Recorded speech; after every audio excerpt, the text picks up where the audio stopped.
Hello, today we're going to talk about homeostasis.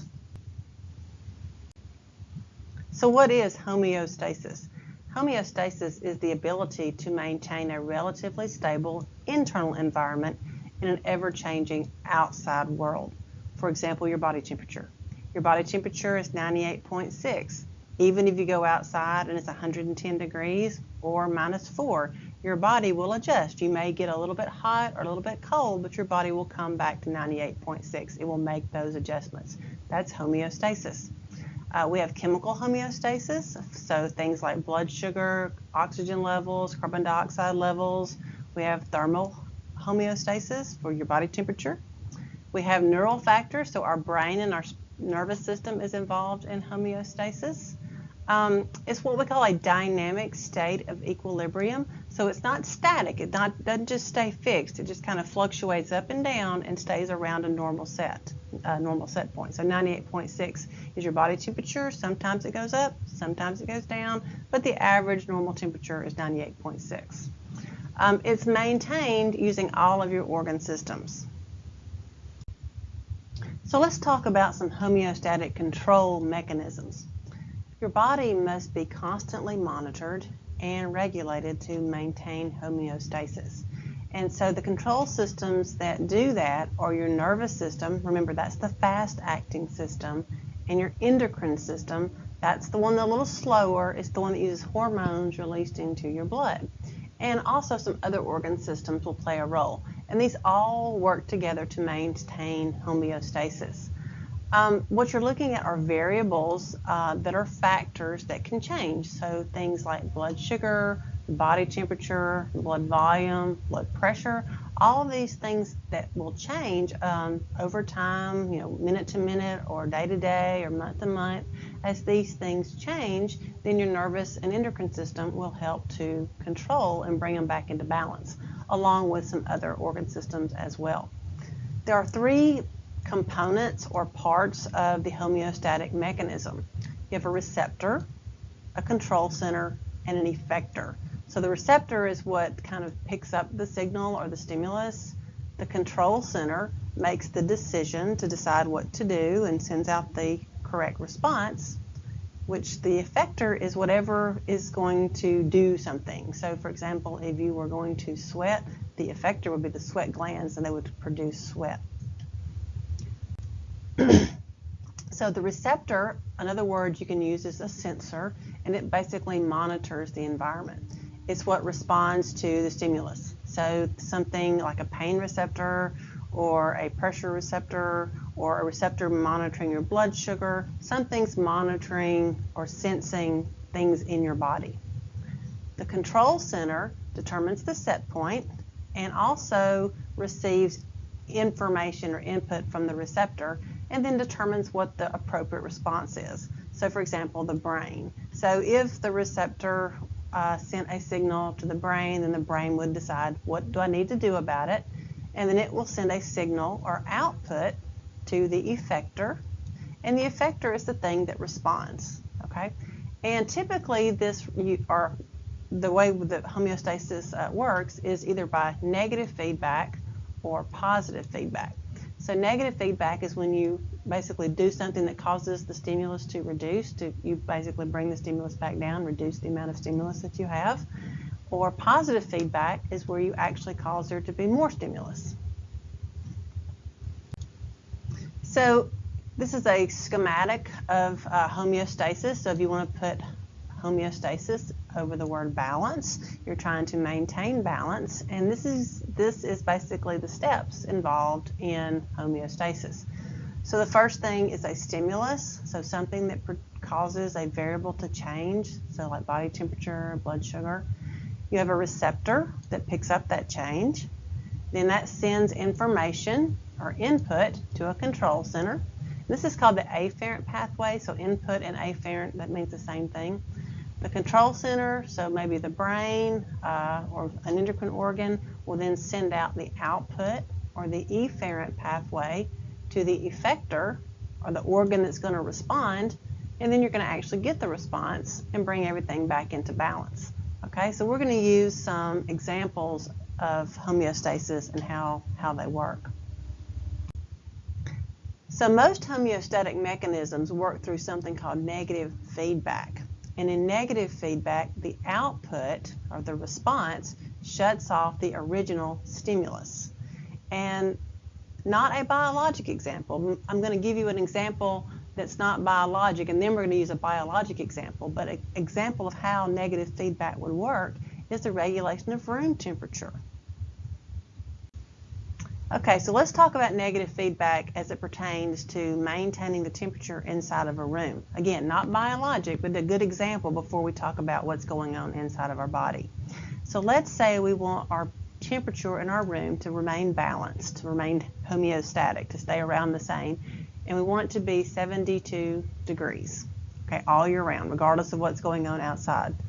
So in our first example, the stimulus is rising room temperature. The temperature in the room is going up.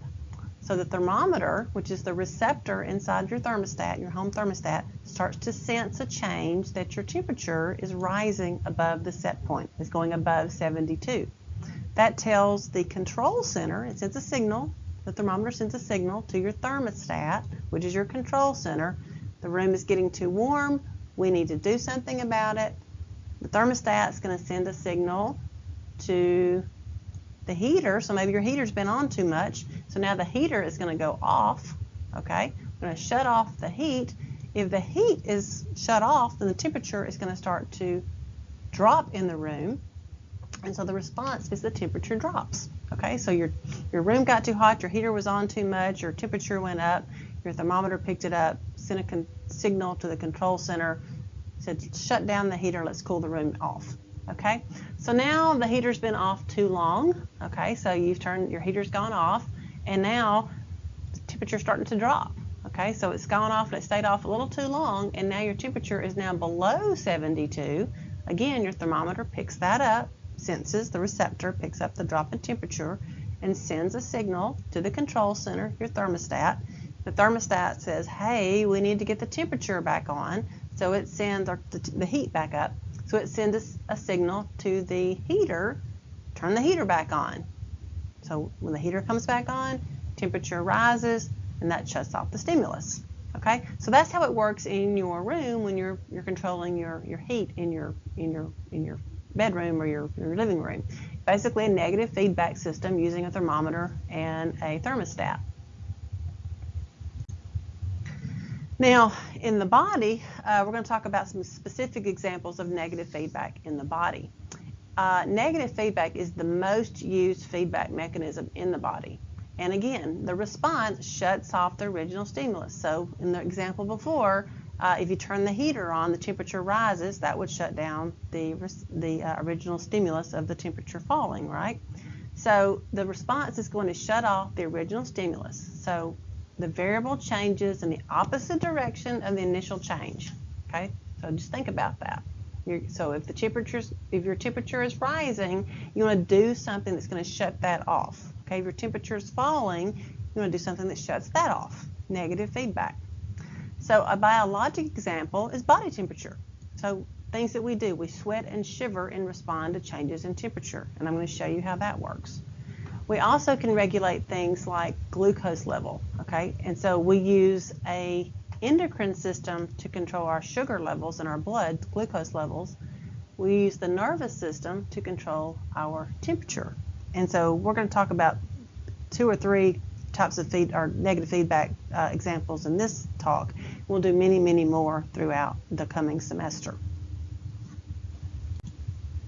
So this is a biologic example of how we use our nervous system to control our body temperature. So remember, balance, homeostasis. So we want our body temperature to be 98.6. Okay, so let's start over here again. And the stimulus, we're outside, it's hot. Okay, so the stimulus is heat, causes our body temperature to rise. We have receptors, thermoreceptors in our skin that pick up the change in temperature, the rise in temperature of our skin, that we're starting to get hot. That sends input through an afferent pathway to our brain. So we have a part of our brain that controls temperature. It says, hey, we need to do something to bring temperature back down. It sends an output or efferent signal to to the effector, in this case the organ that does the job of responding to the high temperature. In this example is sweat glands. The sweat glands will turn on, you'll start to sweat, and as that sweat evaporates off your skin, it cools you down. So as you evaporate the sweat, your temperature falls and it shuts off that stimulus. Okay, your body temperature is not rising anymore, your body temperature is starting to fall. Have you ever been so hot that you started to sweat and you go, ooh, you got cold?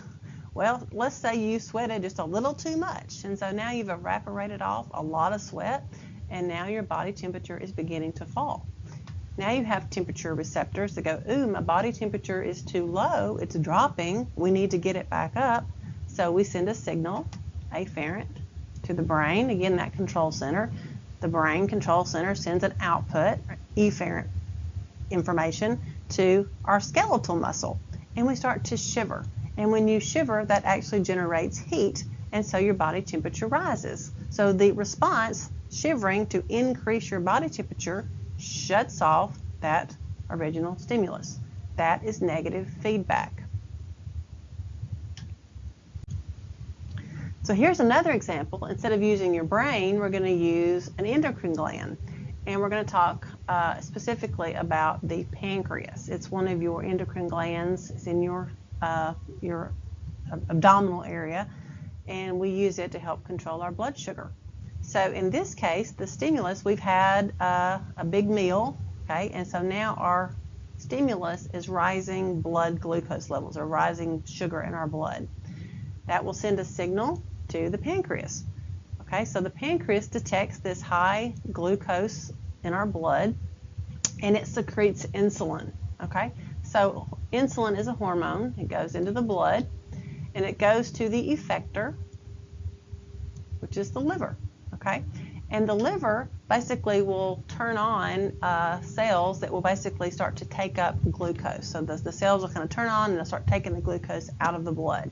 And so as you're taking this glucose out of the blood, then the blood levels will fall.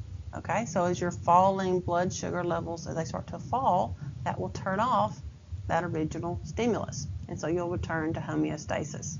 Okay, so that's what happens when you eat a candy bar or a lot of sugar. Your pancreas senses too much sugar in your blood, tells your liver to cause those liver cells to start taking up the glucose and pulling it out of the blood to return your blood sugar back to normal. So that would be an endocrine homeostatic response, negative feedback. Now we also have positive feedback, and it's not used very often. Really only used it in a couple of instances. And in positive feedback, your output, so your response, is going to increase or exaggerate the original stimulus. And a common example of positive feedback is blood clotting. So in this case, you've got a tear, you've got a cut, and so as soon as you want to stop that blood flow, you want to clot that blood as quickly as you can. And so you get your positive feedback cycle will start as soon as you get the cut. And so the first thing that happens as platelets, which are little parts of your blood, little parts of cells in your blood, they'll start to stick together to try to stop the blood. And when they start to stick together, they send out more chemicals, okay, that cause even more platelets to kind of come in and stick. And as more platelets come in and stick, they cause even more chemicals to be released to get even more platelets to come in and start to stick. And so that you do that over and over and over again, you start to increase the amount of chemicals and the amount of platelets that come in to stick, and eventually you'll get a clot and you'll stop the blood. So once the clot seals, there's no more blood flowing, then there's no more platelets that will be recruited to come in and stop the blood. Another example is labor and delivery. So labor.